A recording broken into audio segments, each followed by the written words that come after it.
திராவிட model ஆட்சி வர்றதுக்கு முன்னாடி தமிழகம் எங்க இருந்துச்சுங்கன்னா, கர்ம வீரர் காமராஜர் ஐயா காலத்துல தமிழகம் எங்க இருந்துச்சு, இதெல்லாம் பேசவே மாட்டாங்க அவங்க.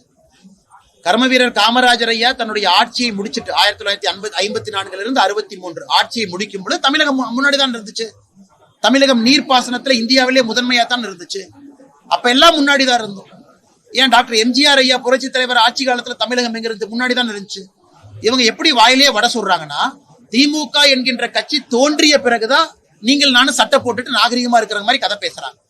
திராவிட முன்னேற்ற கழகம் வந்த பிறகு, ஆட்சி குறிப்பாக இந்த ஆட்சி வந்த பிறகு தமிழகத்தினுடைய தொழில்துறை கீழே போக ஆரம்பிச்சிருக்கு. உத்தரப்பிரதேசம் போன ஆண்டு தமிழ்நாட்டை விட அதிகமான ஸ்டார்ட் அப் ரெஜிஸ்டர் பண்ணிருக்காங்க.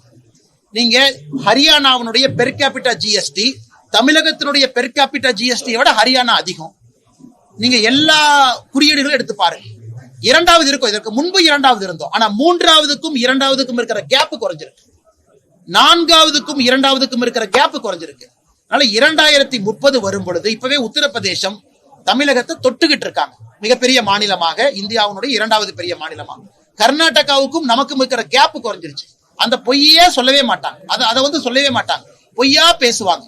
இதுக்கு முன்னாடி இரண்டாவது இருந்தோம், 2020 இரண்டாவதா இருந்தோம், 2025 இரண்டாவதா இருக்கும். ஆனா திமுக வந்த பிறகு கேப் குறைய ஆரம்பிக்குது. அடுத்த மாநிலங்கள் வேகமா நம்மளை ஓவர்டேக் பண்ணிட்டு போயிருவாங்க.